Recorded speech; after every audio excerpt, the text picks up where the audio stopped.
निहार Afreen, Right. अपना परिचय दीजिए ताकि हम लोग आगे आपसे बातचीत कर सकें।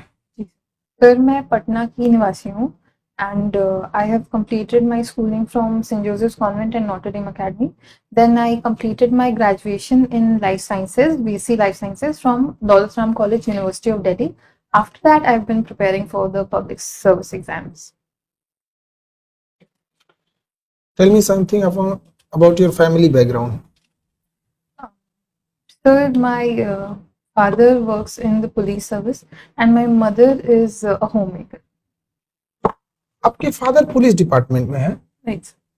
पुलिस डिपार्टमेंट में as a person police department को क्या क्या चैलेंजेस फेस करने होते हैं, पब्लिक को छोड़ के उन्हें एज ए डिपार्टमेंटल इशू क्या क्या हो सकते हैं, कुछ ऐसे 3 इशू बताइए। So firstly, training institutes ka there's a lack of training institutes in Bihar because majority of the best training institutes went to Jharkhand. So there's this thing. And secondly, so the ground level working force and there's this like we need more ground level working force and so that people ka interaction better ho, but we lack there. And thirdly, sir, we lack the digitization of data in the police stations. ये proper मिल जाती है उन्हें? Yes, sir. The police force is very overworked, तो वो भी एक issue है। Major challenge. Yes. और प्रॉपर पर्सनल्स हैं पुलिस डिपार्टमेंट के पास, जितना एक पुलिस स्टेशन या डिपार्टमेंट को चाहिए होता है उतना है, या फिर lack of? Sir lack of personnel है, मतलब 1:100 होना चाहिए आइडियली, बट हमारा उससे काफी बुरा रेशियो है। ओके, आप लाइफ साइंस से ग्रेजुएट हैं। जी सर। आप इधर देख रही होंगी कि हार्ट अटैक काफी बढ़ गए हैं, किसी को शादी के फंक्शंस में, जिम में अक्सर। तो क्या ये, जरा ये बताइए, कार्डियक अरेस्ट और हार्ट अटैक में क्या अंतर है और ये क्यों ऐसे बढ़ रहे हैं? सर कार्डियक अरेस्ट और हार्ट अटैक दोनों डिफरेंट फिनोमिनन है, तो मुझे एग्जैक्ट डिफरेंस अभी याद नहीं आ रहा है। कोई बात नहीं। ये क्या अभी अगर आप देखिएगा कोरोना के बाद तो अचानक रैपिड इसमें आपको इंक्रीजमेंट देखने को मिला, क्या रीजन हो सकता है इसका? सर वन थिंग कि कार्डियक अरेस्ट में हार्ट स्टॉप हो जाता है, मुझे एक चीज याद आ रही है। एंड सर अब ज्यादा इसलिए बढ़ गई है सर क्योंकि सेडेंट्री लाइफस्टाइल एक ज्यादा बढ़ गया है, एक खान पान में हमारा ज्यादा ट्रांस फैट्स या सैचुरेटेड फैट्स का होना ही ज्यादा बढ़ गया है। प्लस सर कोरोना के बाद a lot of people are facing these post effects of the covid pandemic, जहाँ पे उनका लंग्स थोड़ा सा इम्पैक्ट हो गया है due to the fallouts of having COVID. So इसीलिए भी सर एंड ज्यादा हमें इश्यूज देखने को मिल रहे हैं। क्या इसके लिए वैक्सीन को आप जिम्मेदार ठहरा सकती हैं? सर आई डोंट थिंक कोई बहुत ही क्रेडिबल एविडेंस आया है कि वैक्सीन का हो, कोई भी साइंटिफिक स्टडी ऐसा नहीं बोल रही है, तो sir I will digress from saying that. अब पटना की है, पटना के 5-6 टूरिस्ट प्लेस बताइए। जी सर गोलघर, देन अगम कुआं, फिर गांधी संग्रहालय, पटना जू, पटना म्यूजियम, बिहार म्यूजियम, गांधी मैदान, Khudabakhsh library. Yes sir, thank you sir. आपने लिखा आप साकेत इनक्लेव में रहते हैं। जी सर। इनक्लेव क्या होता है? Sir enclave is a congregation of homes, अगर हम डिक्शनरी मीनिंग से जाए तो। Apartment and enclave both are same या डिफरेंस है कुछ? Sir in my limited knowledge apartment हम वो बोलेंगे जिसको एक फ्लैट्स का एक मॉडर्न सेंस में लेते हैं, जहाँ पे फ्लैट्स उनका कलेक्शन को हम अपार्टमेंट बोलेंगे। But sir enclave is more of a literary sense, जहाँ पे ज्यादा घर एक साथ हैं। This is according to my limited knowledge. Okay. Bihar में इंडस्ट्रियलाइजेशन को अगर आप देखिएगा बहुत ज्यादा नहीं हुआ है, तो क्या इसके मेजर इश्यूज आपको लगते हैं, क्या कारण रहे होंगे कि इंडस्ट्रियलाइजेशन हुआ नहीं, जबकि यहाँ लेबर कॉस्ट एकदम सस्ता है, लेबर की अवेलेबिलिटी भी बहुत इजी है, तो पूरे इंडिया को लेबर प्रोवाइड होता है यहाँ से जाते हैं, तो आखिर यहाँ क्यों नहीं हो पाया? I'd like to take a note for this.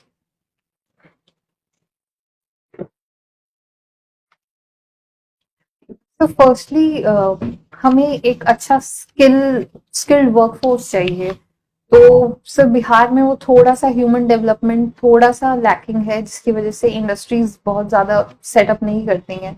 Sir secondly हमें एक पॉलिसी भी चाहिए जो कि प्रमोट करे इंडस्ट्रियल कोड यहाँ पे सेटअप करना।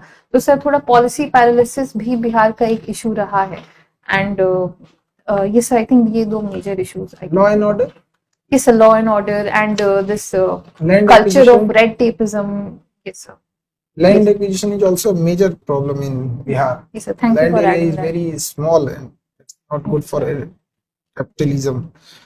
अभी आप न्यूज में देख रही होंगी गाजा और इजराइल के बीच में एक कॉन्फ्लिक्ट अचानक से बढ़ गया। हालांकि ये तो बड़ा पुराना कॉन्फ्लिक्ट है, लेकिन ये अचानक से इतना रैपिड हो गया। क्या इसके पीछे इशू है, क्या चल रहा है, इतना पुराना मैटर है? तो हिस्ट्री इसकी जो भी आप बेहतर समझा सकें। Yes sir. सो ये स्टार्ट तब हुआ जब वर्ल्ड वॉर 1 के बाद इंग्लैंड के अंडर पैलेस्टाइन का एरिया आ गया था, because Britain was one of the winners. तो उन्होंने फिर वर्ल्ड वॉर 2 के बाद जब जूस का मैसेकर हुआ तो फिर इन्होंने सोचा कि जूस को एक जगह सेटल किया जाए, and they traced their origin from the land of Jerusalem and the land of Moses. तो इन्होंने उनको वहां पे सेटल करना स्टार्ट किया, बट जो वहाँ के ओरिजिनल इनहैबिटेंट्स थे पैलेस्टीनियंस, तो सर एक्चुअली उनको डिस्प्लेसमेंट फेस करना पड़ा। एंड उसके बाद there have been 3 wars and they have been talking about a 2 state solution, but कुछ भी ग्राउंड पे उतना अभी पॉसिबल नहीं हुआ है। And sir with Benjamin Netanyahu, he is heading extreme right wing coalition in Israel, so they are very anti to the Palestinian idea of statehood. So sir abhi Saudi Arabia ke sath they are trying to normalize relations with the whole West Asia, but sir Palestine की उसमें कोई बात ही नहीं हो रही है। they are side tracking this issue. अभी जो ये कॉन्फ्लिक्ट हो गया, तो क्या आपको लगता है कि ये सऊदीया और कतर, ये जो इजराइल से जुड़ रहे थे time of Donald Trump Abraham accord के टाइम से, क्या लगता है कि उस पे अब निगेटिव इफेक्ट आएगा या फिर वैसे ही चलेगा? सर डेफिनेटली नेगेटिव इफेक्ट आएगा। इंडिया का स्टैंड क्या, वो इजराइल या पैलेस्टीन या किधर से इंडिया खड़ा है? सर इंडिया ने अभी कुछ साल में it has gone with a dehyphenated Palestine and Israel relation. So on one hand, India is condemning this act of Hamas as a terrorist act, and on the other hand, India has also supported that sovereign state of Palestine is a long-standing policy. So we are supporting this stance. It's a dehyphenated policy.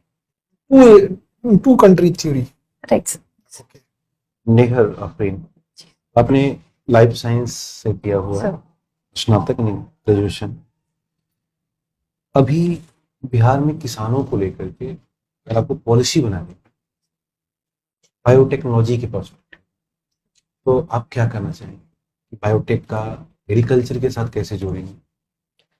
तो firstly तो हम crops को biotech से definitely जोड़ सकते हैं कि ऐसे क्रॉप्स जो थोड़ा सा क्लाइमेट के लिए, लोकल क्लाइमेट के लिए सूटेड हो, थोड़ा एक्सट्रीम वेदर इवेंट्स जो आजकल बिहार में बढ़ रहे हैं ड्यू टू क्लाइमेट चेंज, उसको रेजिस्ट कर पाए। तो ऐसे क्रॉप्स को हम बायोटेक की मदद से डेवलप कर सकते हैं और किसानों को दे सकते हैं। सो सेकेंडली, हम जो फर्टिलाइजर का ओवर यूज है उसको हम नैनो यूरिया या ऐसी टेक्नोलॉजी से उसको ओवरकम कर सकते हैं।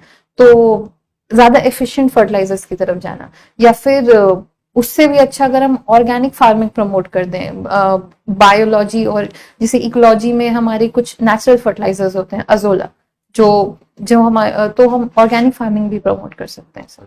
तो ये 3 चीजें। ये एक शब्द होता है सुपर बग करके, सुपर बग। जी अभी ये बहुत तेजी से खास करके देश में तो फैल रहा है, ये है क्या?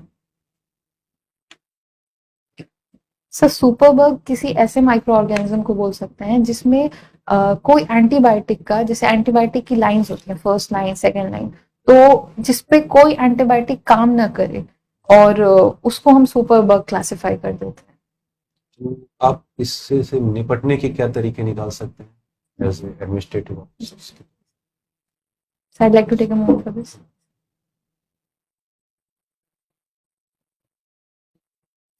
सुपरबग फिनोमिनन जो है ये काफी ज्यादा प्रचलित तब हो जाता है जब एक AMR, एंटी माइक्रोबियल रेजिस्टेंस जो कंडीशन है वो हो जाती है। एंड सर इससे निपटने के लिए हमारे पास 2-3 स्टेप्स हैं।